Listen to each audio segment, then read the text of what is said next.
네, 우리 오늘 마태복음 5장 말씀 통해서 하나님의 말씀 함께 나누겠습니다. 우리가 마태복음 이제 산상수훈 말씀을 지난주부터 같이 함께 살펴보고 있죠. 우리가 산상수훈 말씀을 들을 때 기억해야 되는 예수님의 말씀이 있다고 했어요. 뭐냐니까 예수님께서 이제 마태복음 복음서를 통해서 이제 앞부분에서 지속적으로 강조하셨던 거는 천국이 가까이 왔다라는 소식이었습니다. 우리가 반복해서 나누지만 천국이 가까이 왔다라는 말은 아직 오지 않았다는 얘기가 아니라 이미 도래했다. 이미 우리가 눈으로 볼 수 있고 이미 우리가 그 천국을 누릴 수 있을 정도로 우리 앞에 도래했다라는 말씀이라는 거죠. 그래서 우리가 이 천국이 이미 우리에게 임했다, 천국이 가까이 왔다라는 말씀을 우리가 온전히 알 때 그 이후에 있는 예수님의 행동이라든지 예수님의 가르침을 우리가 잘 이해할 수 있다고 했습니다. 이 관점을 우리가 계속해서 기억하는 게 우리가 산상수훈을 읽을 때 가장 중요하다고 했어요. 왜 그러냐니까 이 산상수훈의 말씀 5장 마태복음 이제 5장에서 7장 말씀을 들을 때 예수님은 천국이 이미 시작되었다라는 전제로 이 말씀을 하신다고 했어요. 그래서 오늘 우리 읽지는 않았지만은 5장 1절에서 이제 시작할 때 보면은 예수님은 이 말씀을 제자들에게 하셨다라고 기록되어 있죠. 그러니까 예수님이 부르신 사람들, 예수님이 천국 백성으로 삼으신 사람들에게 이미 시작된 천국, 하나님 나라에서 어떻게 살아가야 하는지에 대해서 말씀하시는 게 이 산상수훈의 말씀이라는 거죠. 그래서 이제 제가 지난 시간에 말씀드렸던 것처럼 이 산상수훈은 천국 생활 지침서라고 했어요. 우리가 이미 임한 천국을 어떻게 누릴 것인지, 거기서 하나님의 백성으로 산다는 게 무엇인지를 예수님께서 가르치시는 거죠. 그래서 우리가 지난주부터 살펴본 이 팔복도 그런 관점에서 우리가 봐야 된다고 했습니다. 그래서 우리가 흔히 팔복에 대해서 오해할 때 하나님께 복받기 위한 8가지 방법에 대해서 얘기하는 게 아니라고 했죠. 이거는 이제 이미 천국에 들어온 신자가 누리는 복에 대해서 예수님이 얘기하실 때 이 신자가 어떤 사람인지를 볼 수 있는 이 예수님의 가르침이다라고 우리가 볼 수 있다고 했어요.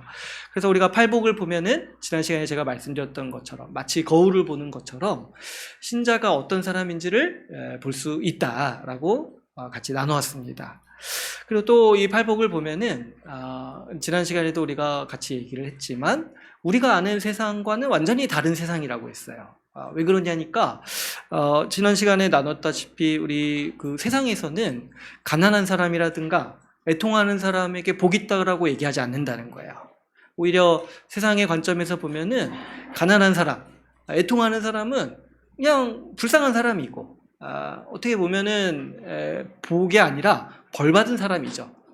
그런데 하나님 예수님께서는 이런 사람들이 복이 있다라고 말씀하실 때 그 이유가 뭐냐니까 천국이 이 땅에 임했기 때문에 천국에서는 이런 사람들이 복이 있다라고 말씀을 하신다는 거예요. 그러니까 이 팔복은 산상수훈 전체도 그렇지만은 우리가 이 팔복의 말씀을 가만 묵상하다 보면은 전혀 다른 세상이 펼쳐지고 있구나. 예수님으로 말미암아서 이 땅에 시작된 천국이 우리가 생각하던 이 세상이랑은 완전히 다른 세상이라는 걸 볼 수 있는 그런 하나의 조감도라고 제가 지난 시간에 말씀을 드렸습니다. 그래서 우리는 이 팔복을 통해서 우리 자신에 대해서도 생각해 볼 수가 있고 우리 주님이 주시는 이 천국이 어떤 세상인지에 대해서 우리가 가늠하고 볼 수 있는 말씀이 이 팔복의 말씀이라고 우리가 지난 시간에 이 팔복의 서론을 얘기하면서 같이 나누었습니다. 그래서 우리가 이 팔복의 이 복 하나하나를 지금 살펴보고 있는데요. 지난 시간에는 우리가 애통하는 자까지 이 2가지 복에 대해서 살펴봤어요. 이 가난한 자, 애통한 자. 오늘은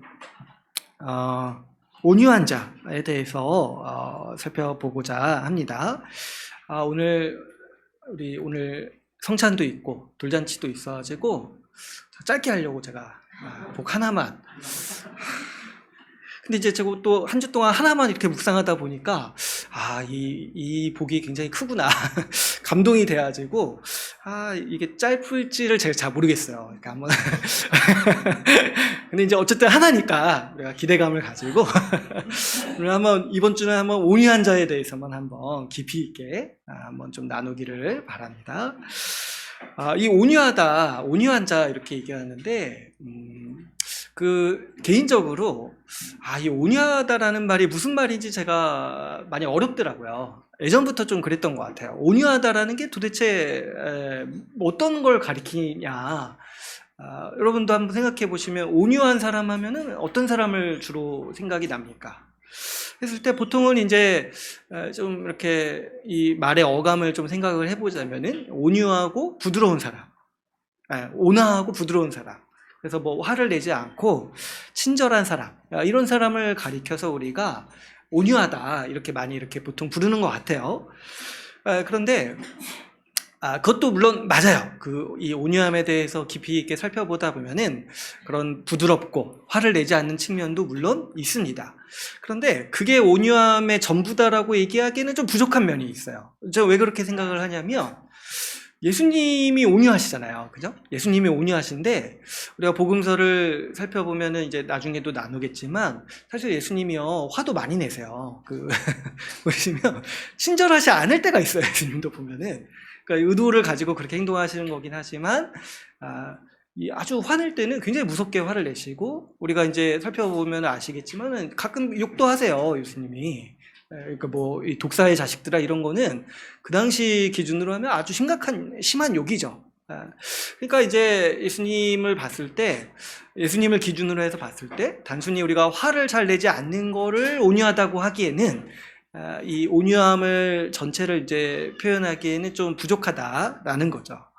그래서 이제 온유함은 그보다 좀 더 넓은 의미가 있는데, 그래서 이 온유함과 유사한 단어가 이제 성경에서 쓰이는 단어가 있는데요. 그게 뭐냐면은 겸손이라는 단어예요. 겸손이라는 단어. 그러니까 예수님이 이렇게 말씀하신 적이 있어요. 마태복음 11장 29절에서 이렇게 말씀을 하셨어요. 나는 마음이 온유하고 겸손하니, 이렇게 말씀을 하셨어요. 그러니까 이제 온유하다는 말과 겸손하다는 말을 유사한 단어로 쓰신 거죠. 그래서 실제로 여기서 이제 온유하다라는 말로 번역된 이 단어를 다른 성경에서 이제 겸손하다로 번역하는 경우도 종종 있는 거예요. 비슷한 의미다 보니까. 그러니까 이제 온유함이라는 거는 겸손한 건데, 그러면 겸손이랑 완전히 똑같냐 했을 때 굳이 구별을 하자면, 겸손은 좀 이제 우리가 자기 자신에 대해서 가지는, 자기가 자신을 보는 내적 태도라면은, 온유함은 내가 겸손하기 때문에 다른 사람에게 드러나는 태도라고 할 수가 있어요. 그러니까 겸손은 굳이 구분을 하자면은, 겸손은 좀 내가 나 자신을 스스로 여기는 마음이고, 온유함은 내가 겸손하기 때문에 다른 사람에게 드러나고 나타나는 어떤 모습, 태도라고 할 수가 있다라는 거죠. 그래서 이제 우리는 이제 온유와 겸손을 거의 이제 유사한 단어로 놓고 생각해 볼 필요가 있는데, 그러면 이제 우리가 겸손이라는 것도 좀 알 필요가 있어요. 왜 그러냐니까, 우리가 겸손이라고 할 때 우리 한국 문화에서는 겸손에 대한 오해가 굉장히 많아요. 왜 그러냐니까, 우리는 이제 우리 한국 문화 자체가 겸손을 강조하는 문화예요.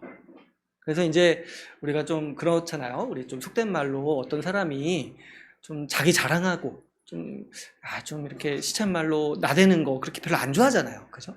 우리가 이제 좀 사람이 겸손해야 된다. 자기 좀 잘하는 거 내세우지 않고 좀 없는 척하고 이렇게 해야 된다라고 생각하는 걸 우리가 미덕이라고 생각을 하잖아요.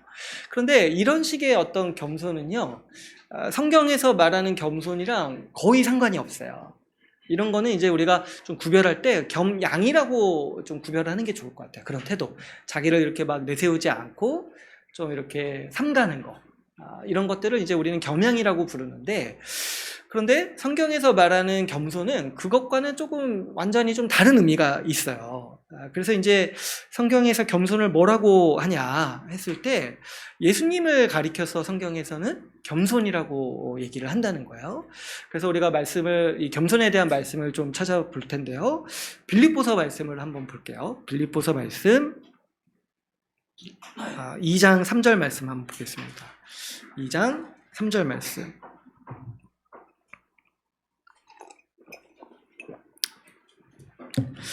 우리 3절 4절 말씀이 있는데요. 같이 한번 2장 3절 4절 말씀 같이 한번 읽어보겠습니다. 시작.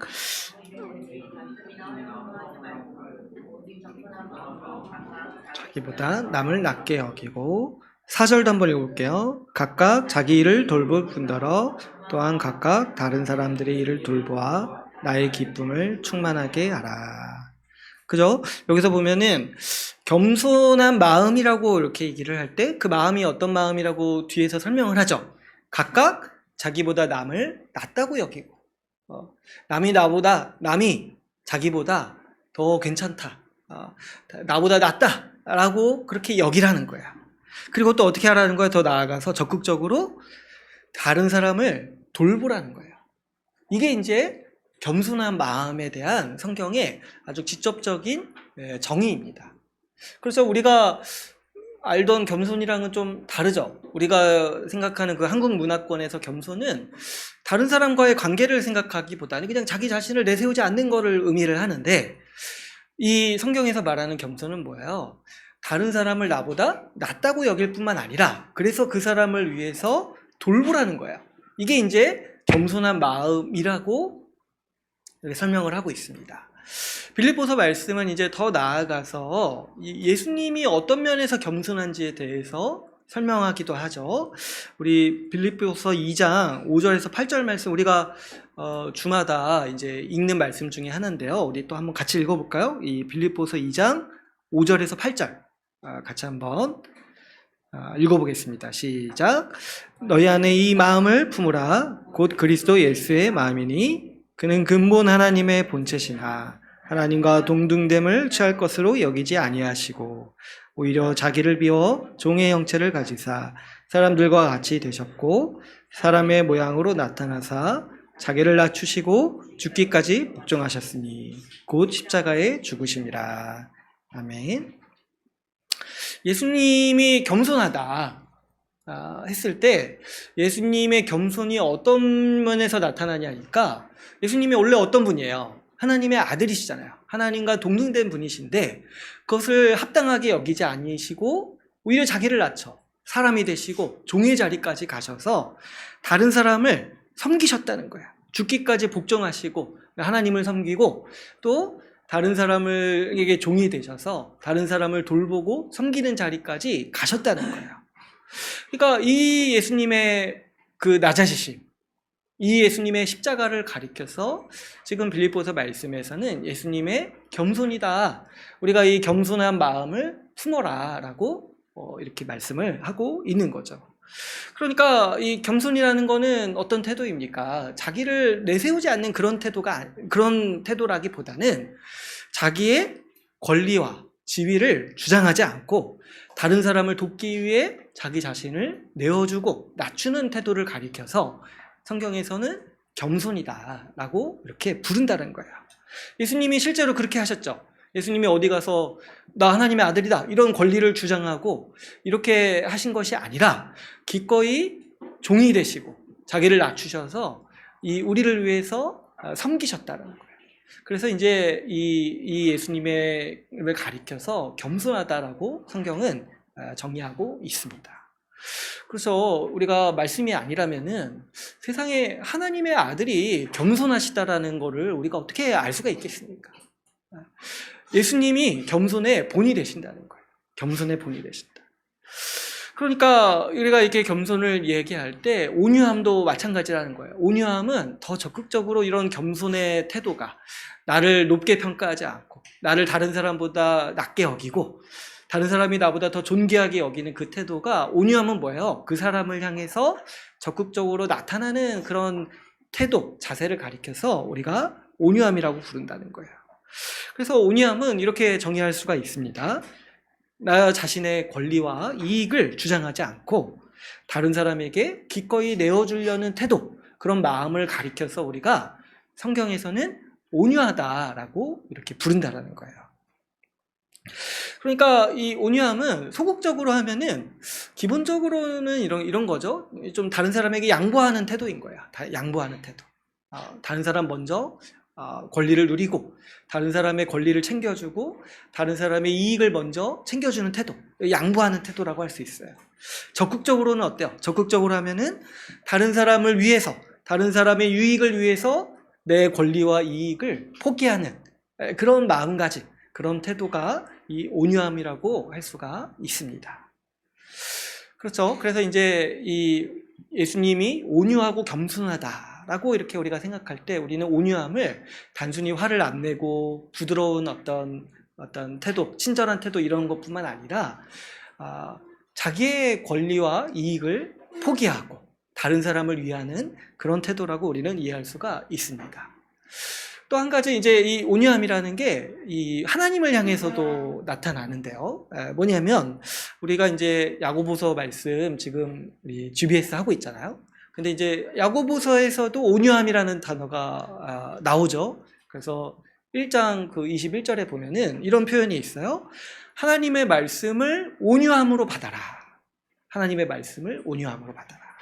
그러면 이게 무슨 말이겠습니까? 하나님의 말씀을 온유하게 받으라는 말씀이 그러면 우리가 읽을 때 말씀 들으면서 화내지 말라 이런 말씀이 아니죠. 그죠? 어떤 말씀이겠어요?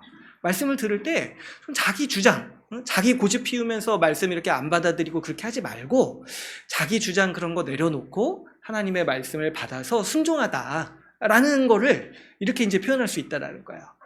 하나님의 말씀을 온유함으로 받아라. 자기 것을 주장하지 말고 자기의 권리나 이익을 주장하지 말고 자기 주장을 끝까지 고집하지 말고 고집 좀 부리지 말고 하나님 말씀 들을 때 그것을 온유함으로 순종해라 라고 이제 야고보서 말씀에서 그래서 이제 온유함을 말씀을 듣는 태도에 이렇게 적용해서 사용하고 있는 거죠.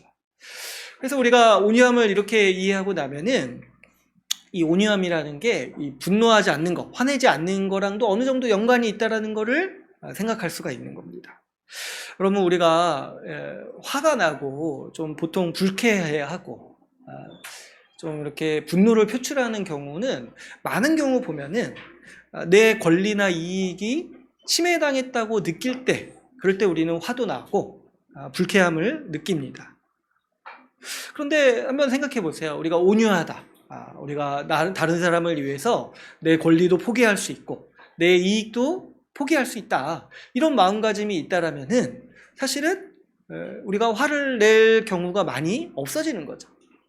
내 권리나 이익을 지키려 하지 않는다라면. 그래서 이제 온유함이라고 할 때, 온유하다고 할 때 우리는 화랑 연관시켜서도 생각할 수가 있다라는 거예요. 또 어떻습니까? 우리가 이 온유한 마음이 다른 사람에게 부드럽고 친절한 태도로 나타나기도 하는 거죠. 왜 그래요? 내가 기꺼이 다른 사람을 위해서 내 권리라든가 이익을 내려놓을 마음이 기꺼이 있다라면은 자연스럽게 그런 마음이 부드럽고 친절한 태도로 표현되기 마련인 거죠. 그래서 이제 이 온유함이라는 거는 이런 의미다. 이런 중심 의미는 겸손한 것이 밖으로 이제 표출되는 건데 그렇기 때문에 나타나는 그런 이제 화를 내지 않고 부드럽고 친절한 태도가 있다라는 거죠. 이렇게 이제 제가 온유함에 대해서 이제 한 주 동안 깊이 있게 이렇게 생각을 해봤는데 이렇게 이제 온유함을 설명하면은 아마도 이제 어떤 분들은 그렇게 생각할 수 있을 것 같아요. 나는 이렇게 못 살겠다. 나는 온유하지 않구나. 이렇게 못 살겠다. 이런 생각이 들 수도 있을 것 같아요. 왜냐니까 뒤에서도 제가 말씀드리겠지만 이 온유함이라는 게 우리 시대랑 굉장히 맞지 않는 태도예요. 우리 시대랑은. 주변을 보면은 온유하게 살아가려는 사람도 없고 이 온유함을 권장하는 사람도 없고 이 온유하게 살아가는 게 옳다고 얘기하는 사람도 우리 시대에는 거의 없습니다. 그래서 이제 우리도 이 온유함이라는 거를 어렸을 때부터 참 듣지 못했고 또 내가 온유한 사람이라고 생각하기가 좀 어려운 그런 이제 우리 환경이 있는 거죠. 그러나 그럼에도 불구하고 우리 신자에게는 온유함이 있고 우리 신자는요 온유함이 자라가는 사람들이에요. 그래서 오늘 말씀 듣고 여러분 우리 이제 팔복이 거울과 같다고 했잖아요.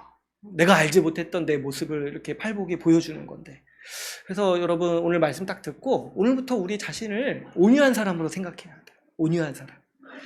왜냐하니까 여러분 우리가 하나님의 은혜를 기반해서 살아가기 때문입니다. 하나님의 은혜를 기반해서. 여러분 은혜는 어떤 의미가 있어요? 은혜는 받을 자격이 없는 자에게 하나님이 주시는 하나님의 선물이에요.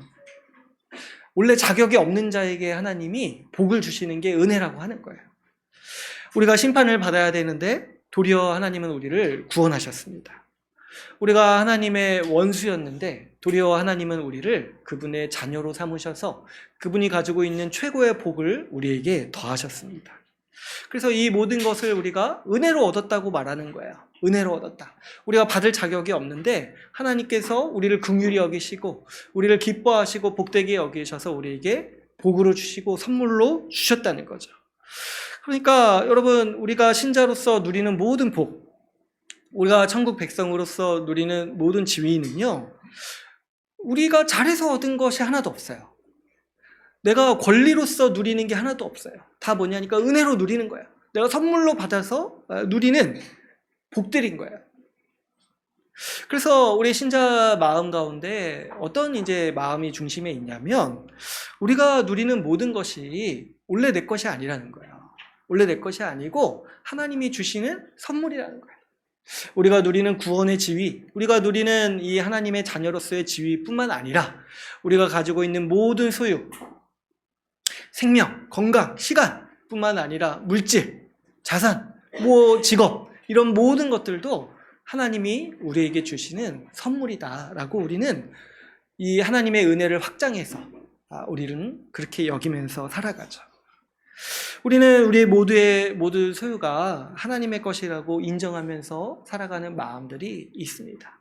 그래서 우리가 헌금하는 이유도 뭐예요? 헌금하는 이유 중에 여러 동기가 있지만은 가장 앞에 있는 거는 뭐예요?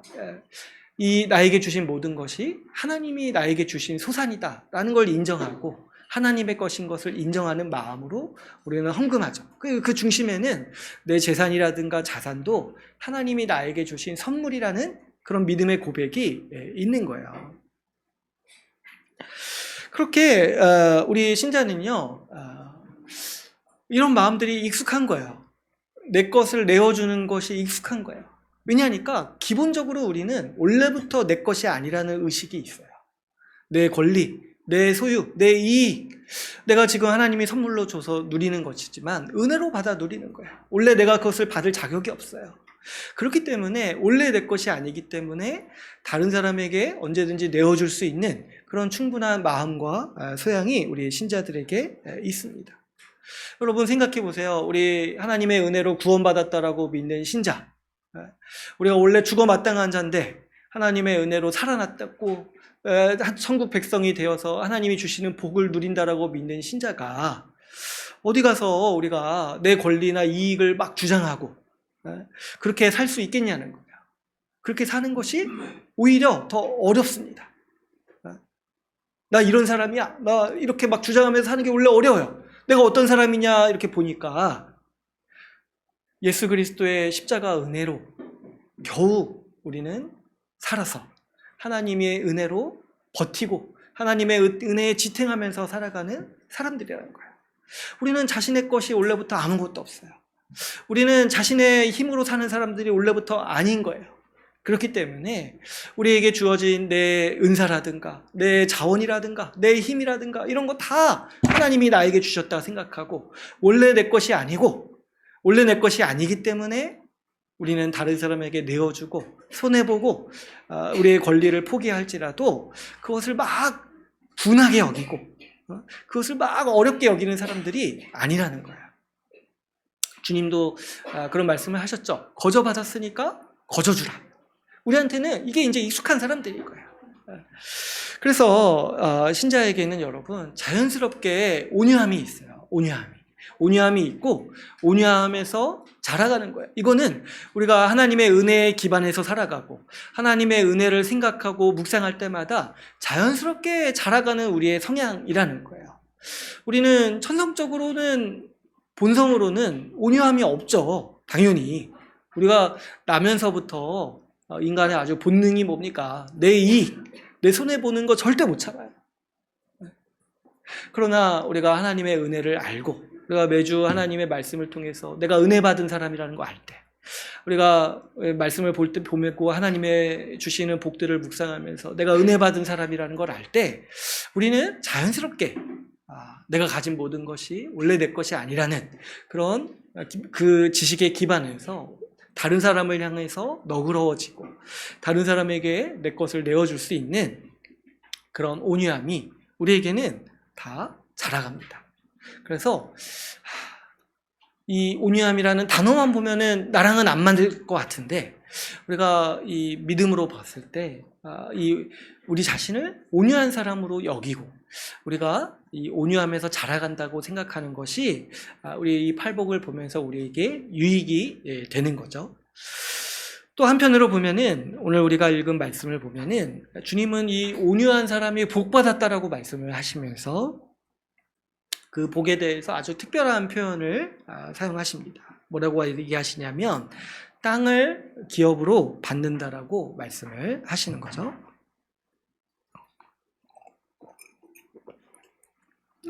그렇죠? 그 좀 약간 특별한 말씀이죠. 땅을 주신다는 거예요. 땅을 기업으로 받는다. 그래서 우리가 부동산 관련해서는 기대할 바가 있다는 게 오랜 지론입니다. 성경에서 땅을 주신다는 말씀이 굉장히 많이 나오는 거 여러분 아세요? 땅을 주신다. 이 말씀은 예수님이 처음 하신 말씀이 아니라 사실은 이제 구약에 나오는 말씀이에요. 그 시편의 37편 11절을 보면은 이렇게 말씀을 하고 있어요. 온유한 자들은 땅을 차지하며 풍성한 화평으로 즐거워하리로다. 그러니까 이제 구약에서부터 누가 땅을 차지하냐니까 온유한 사람이 땅을 차지한다는 거예요. 또 하나님은 또 특별히 온유한 자들에게 땅을 주신다라고 약속을 하신다는 거죠. 그랬을 때 우리가 이 표현을 이제 이해하려면 이 땅을 기업으로 받는다라는 말씀은 기본적으로 하나님 나라 백성이 된다라는 의미라는 거예요. 하나님 나라 백성이 된다는 거. 여러분, 우리가 천국을 자꾸 저 하늘 위의 어떤 세상이라고 여기면은 이런 표현을 좀 이해하기가 어렵죠. 그러나 성경은, 하나님의 말씀은 일관되게 천국이 이 땅에서 세워진다라고 얘기를 하고 있어요. 이 땅에서. 그러니까 하나님께서 이 땅에서 하나님의 법으로 다스리는 나라를 세우신다라고 했을 때 그 땅을 누구에게 주시냐니까 그 땅을 하나님의 백성에게 주신다라고 이렇게 말씀을 하고 있는 거죠. 그래서 이제 구약도 마찬가지고 신약도 마찬가지로 이 땅을 주신다라는 말씀은 기본적으로 어떤 말씀이에요? 우리에게 천국 백성이 되게 해주시겠다. 우리를 그 천국 백성의 주민, 백성으로 세우시겠다. 라는 말씀이라는 거죠. 그래서 이제 여기서 온유한 자가 땅을 받는다는 말씀은 바꿔 말하면 그가 곧 천국의 주민이고 상속자라는 말씀이기도 합니다.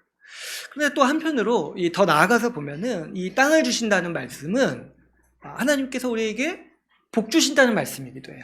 어떤 복이냐면은 우리가 살아가면서 필요한 물질과 자원을 우리에게 공급해 주신다는 말씀이기도 합니다. 여러분, 이제 우리가 땅이라고 하면, 부동산이라고 하면은 오늘날 우리한테는 그냥 자산 가치로만 거의 의미가 있죠. 그런데 사실 그 고대 세계에서 땅이라는 거는 어떤 의미가 있냐면 땅이 곧 전부예요. 어떤 전부냐면 자산이기도 하지만 집이기도 하고 직장이기도 해요. 그리고 땅의 소산으로 먹고 살았기 때문에 먹고 살 기반이 되는 이 기반이 땅이라는 거예요. 그래서 하나님께서 이 고대 사람들에게, 구약의 사람들에게 땅을 주시겠다 하면은 이 모든 의식주를 공급해 주시겠다라는 의미이기도 하다는 거예요. 앞으로 먹고 살게 해주겠다. 충만하게 이 땅의 소산을 누리게 해주겠다라는 의미이기도 하다는 거죠. 그렇기 때문에 여기서 이 땅을 주신다라는 말씀은 하나님께서 그 사람의 필요를 채워주시고 공급해 주시고 그 사람이 살아가는 데 필요한 여러 물질적인 복들을 하나님께서 책임지시고 주시겠다라는 말씀이기도 하다는 거죠. 그래서 이 말씀은 이렇게 좀 풀어서 제가 좀 말씀드릴 수가 있어요.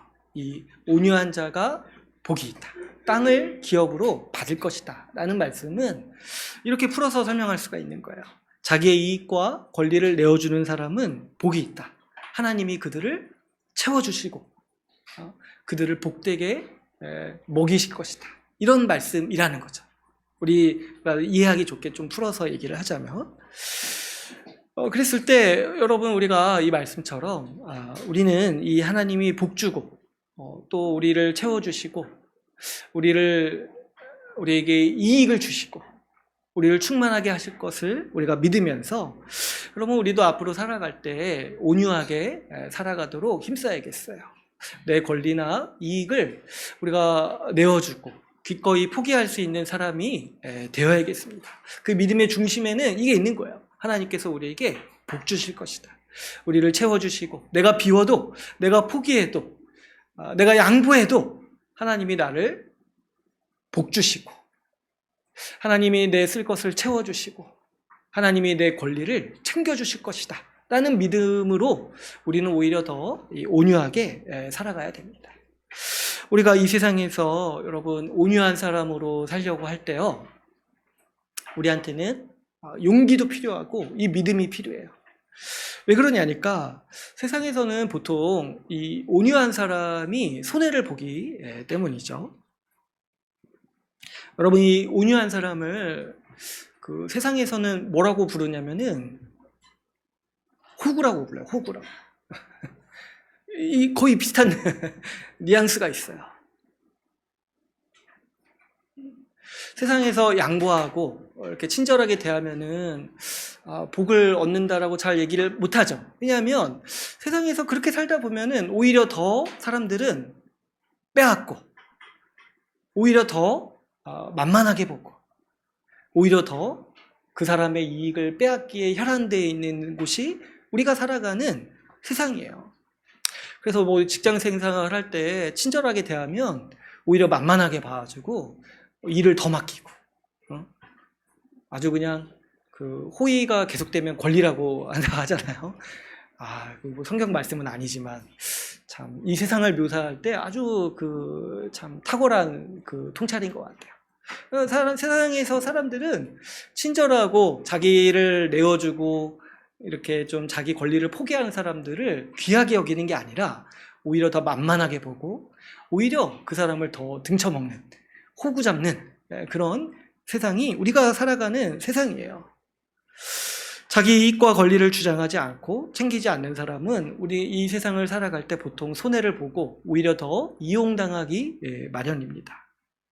왜냐하니까 모두가 다 자기가 더 얻고 자기 권리를 더 챙기려고 하고 자기 이익을 조금이라도 더 얻기 위해서 살아가려고 애쓰는 곳이 우리가 살고 있는 세상의 모습이라는 거예요. 이런 세상에서 양보하고 내어주는 사람은 어느새 손해만 잔뜩 떠안는 거예요. 그런 경험 하신 적 있지 않으세요? 이렇게 차 운전하다가 한 차 이렇게 양보하는 이렇게 껴드는 거 양보해 줬는데 그 뒤로부터 자꾸 내 앞에만 껴드는 그래서 정말 힘든 경험들을 하게 되죠. 그런 것처럼 우리가 그냥 직장 생활하고 일반적인 사회 생활할 때 이 양보하고 온유하다는 게 그래서 요즘에는 미덕이 되지 않는다는 거죠.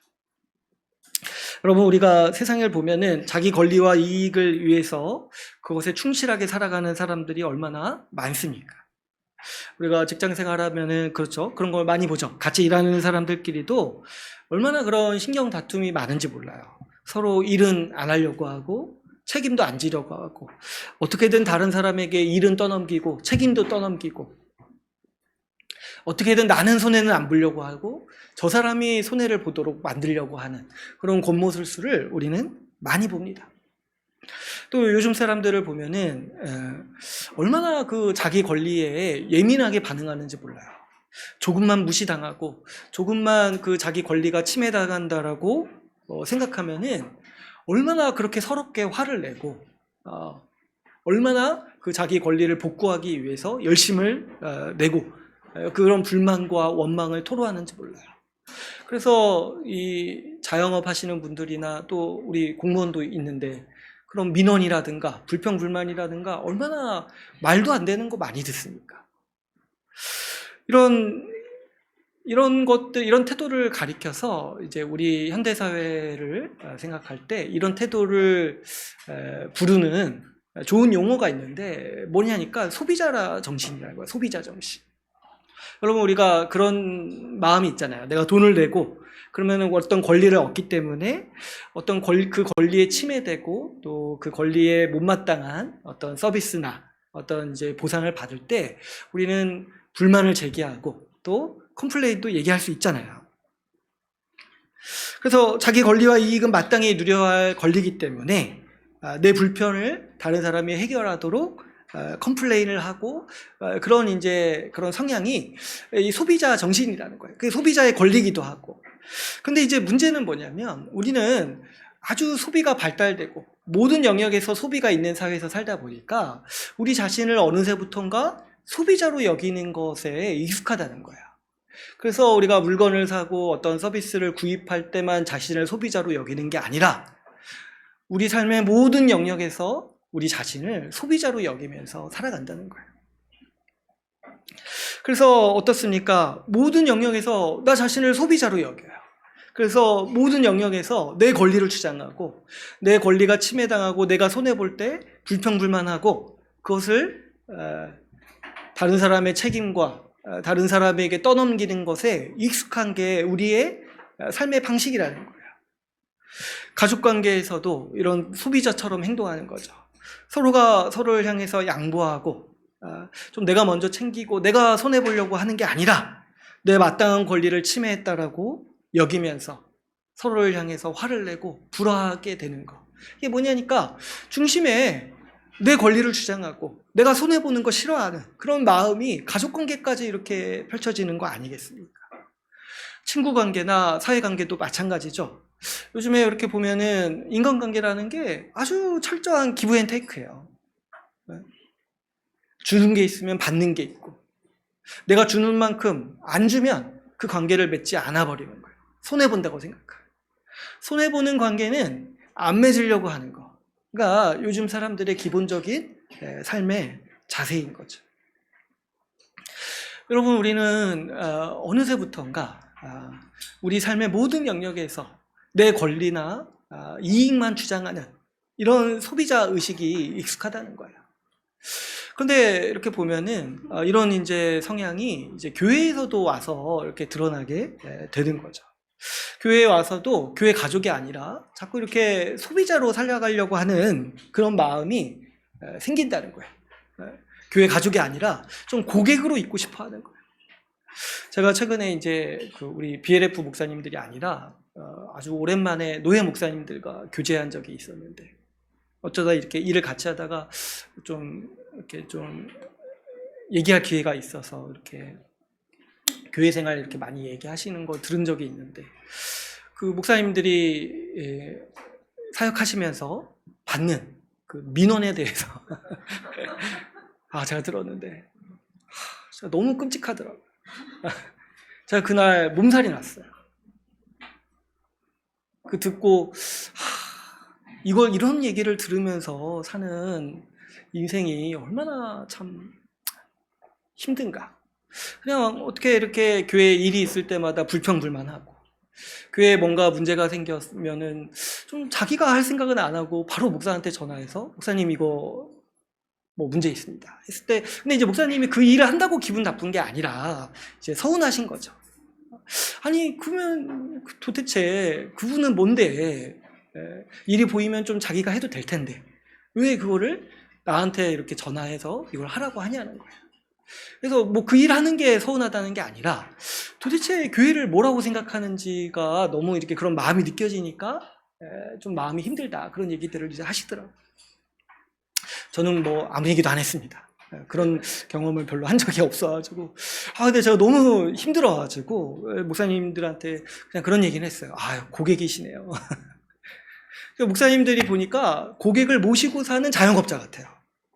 보통 자영업자는 이제 그래도 아무리 고객이 이렇게 불평불만해도 그 한순간이잖아요. 근데 이제 목사님들은 모시고 살아야 돼요. 그 고객을.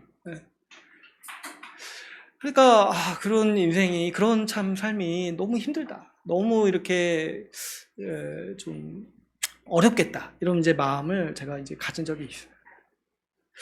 그랬을 때 이 참 이런 마음, 이런 분위기가 만연한 세상에서 우리가 살아갈 때 교회도 그런 세상인 것처럼 여기는 것이 큰 문제다, 이렇게 싶은 거죠.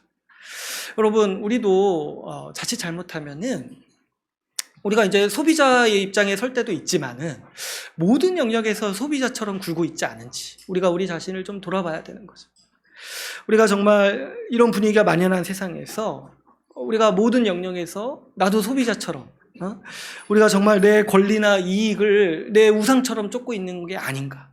그래서 어느새부턴가 조금만 무시당해도, 조금만 내 이익이 침해되는 것처럼 보였을 때 나 너무 못 버틸 것 같고, 내가 정말 그것 때문에 원통함이 생긴다라면, 여러분, 우리는 여전히 마음 한구석에 내 이익이라든가 내 권리를 우상처럼 숭배하고 있는 사람일 수도 있다는 거죠. 아니, 우리는 그렇게 우상으로 섬기진 않지만은 그런 성향이나 그런 분위기에 물들어서 우리가 이것이 신자의 모습이 아니라는 것을 잊고 사는지 모르겠어요. 그래서 우리가 이 팔복이라는 거울을 봐야 돼요. 우리는 원래 그런 사람들이 아니라는 거예요. 우리는 온유한 사람들이라는 거예요. 우리가 이런 세상에서 온유한 마음으로 살고자 할 때, 여러분, 그래서 이제 용기가 필요하다는 거예요. 용기가 필요해요. 왜냐하니까 손해보고 좀 권리를 주장하지 않으면 우리 이 세상에서 살 때 배로 손해볼 수가 있고 배로 무지당할 수가 있어요. 그랬을 때 억울하기도 하고, 또 우리가 못 견디는 게 뭐예요? 요즘에 공평하지 못하다는 생각이 들 때 못 견디죠. 그래서 정말 원통해야 하고 분노하고 화내기 쉬운데, 그럴 때 우리가 가만 돌이키고 생각해야 돼요. 왜 내가 이럴까? 왜 내가 화를 내고 왜 내가 자꾸 이런 거에 원통해야 할까 했을 때, 이거는 원래 우리 모습이 아니라는 것을 빨리 깨달아야 됩니다. 여러분, 우리가 손해보고 우리가 불이익을 당하고 무시당하는 것 때문에 원통한 마음이 들고 화가 날 때마다 우리는 예수님의 온유함을 자주 묵상해야 됩니다. 여러분, 예수님의 온유함은 예수님이 하나님의 아들이신데 또 불구하고 사람으로 오신 것에서 나타났죠. 그런데 그 사람으로 오셔서 이 땅에 사셨을 때 예수님이 메시아로서, 하나님의 아들로서 정당한 대접을 받으신 게 아니에요. 제가 요즘에 이제 마태복음 계속 묵상하면서도 보면서 놀라는 게, 예수님이 얼마나 무시받으셨는지 몰라요. 뒤에 가서도 나누겠지만 예수님은 세례 요한보다도 못한 대접을 받으셨어요. 그 당대에는. 그러니까 얼마나 그 마땅한 권리와 마땅한 영광을 받지를 못하셨어요. 뿐만 아니죠. 그분의 십자가 사역을 생각해 보면, 여러분, 그 십자가 사역부터가, 예수님이 십자가를 매다신 것, 이 형을 받으신 것부터가 억울한 누명을 쓰이시고 거짓 증거로 조작돼서 사형을 당하신 거예요. 그러시면서 그 억울한, 그 하나님의 아들이신데도 그 억울한 누명을 다 뒤집어 씌시고 그 십자가를 지시는데, 그 십자가를 지시는 과정 가운데서도 얼마나 모욕받으시고 얼마나 조롱당하셨는지 모르겠어요. 십자가형이 내려졌을 때 그 로마 군인들이 그 예수님을 희롱하는데, 어떻게 희롱했냐니까, 그 유대인의 왕이라고 하니까 가시로 관을 만들어서 머리에 씌운 다음에 돌아가면서 때리면서 누가 때렸는지 맞춰보라고 놀리기도 하고, 그렇게 발가벗겨져서 때린 다음에 절하면서 경배 받으십시오, 이렇게 조롱했단 말이에요, 로마 군인들. 예수님이 그 조롱도 참으셨어요. 그리고 십자가에 달리셨을 때 예수님이 받으신 조롱이 있죠. 그 유대인들이나 사람들도 와가지고, 네가 진짜 메시아면은 내려와서 너 자신을 구원해봐라 라고 그 조롱과 모멸을 예수님이 십자가상에서 받으셨습니다. 그런데 예수님은 그때 자기 권리를 주장하지 않으셨죠. 그 조롱하는 사람들이나 그 십자가에 못 박는 사람들을 향해서 어떻게 감히 하나님의 아들을 이렇게 대하냐, 하나님을 어떻게 이렇게 대하냐, 이렇게 분노하거나 그렇게 하지 않으셨어요. 우리가 예수님이 십자가상에서 하신 말씀이 있죠. 저들이 하는 것을 저들이 알지 못하니까 저들을 용서해달라고 예수님은 하나님께 기도하셨어요. 주님은 우리를 위해서 자신의 권리와 이익을 다 내어주시고 무시와 손해를 감당하셨습니다. 이런 예수 그리스도의 십자가를 생각할 때 여러분, 우리가 살면서 겪는 어떤 불이익이나 손해나 무시가 있더라도 우리는 기꺼이 견딜 수가 있는 것이죠. 더 나아가서 여러분, 우리는 오늘 이 팔복에서 주님이 말씀하시고 약속하신 것처럼 우리는 주님이 온유한 사람에게 복 주시고 그 사람을 채워주신다고 하신 이 말씀을 믿고 소망해야 됩니다. 주님께 복 받을 거 소망할 때 우리는 이 세상에서 담대하게 온유함으로 살아갈 수가 있는 거죠. 우리가 여러분 일반적으로 생각하기에는 자기 이익과 권리를 악착같이 쫓고 그렇게 주장해야지 세상에서 복을 누릴 수 있는 것처럼 생각하죠. 그렇게 보이죠, 우리가 사는 세상이.